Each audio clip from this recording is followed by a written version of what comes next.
എന്തുകൊണ്ട് നമ്മുടെ സഹോദരിമാർക്ക് ഡൊമസ്റ്റിക് വയലൻസിന് എഗൻസ്റ്റായിട്ട് ശബ്ദമുയർത്താൻ കഴിയുന്നില്ല?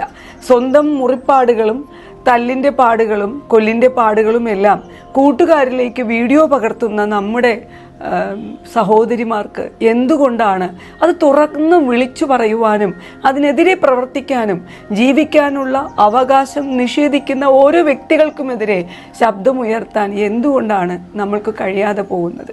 നമുക്ക് എന്തുകൊണ്ടാണ് ഫൈറ്റ് ചെയ്യുന്നതിന് പകരം എന്തുകൊണ്ട് നമ്മുടെ കുഞ്ഞുങ്ങൾക്ക് ഇതിങ്ങനെ ആകുന്നത് എന്ന് എല്ലാ സംസ്ഥാനങ്ങളെക്കാട്ടിലും നമ്മുടെ കൊച്ചു കേരളം നന്നായി ചിന്തിക്കുകയും നന്നായി പ്രവർത്തിക്കുകയും ചെയ്യുന്നുണ്ടെന്ന് എനിക്കറിയാം. പക്ഷേ എന്നാൽ കഴിയുന്ന അവബോധം ഇക്കാര്യത്തിൽ ഞാൻ എന്ത് കൊടുക്കുന്നു എന്നതുകൊണ്ട് മാത്രം ഞാനിന്ന് കുറച്ചു കാര്യങ്ങൾ, ആത്മഹത്യകൾ വർദ്ധിക്കുന്നതിനെ കുറിച്ചിട്ട് പല കാര്യങ്ങൾ പലപ്പോഴായിട്ട് കഴിഞ്ഞ വർഷങ്ങളായി ഞങ്ങൾ പറയുന്നുണ്ടെങ്കിൽ പോലും നിളയുടെ ഉള്ളിൽ നിന്ന് ചില കാര്യങ്ങൾ പറയണമെന്ന് തോന്നിയിട്ടാണ് ഇങ്ങനെയൊരു വീഡിയോ എയർ ചെയ്യാമെന്ന് കരുതുന്നത്.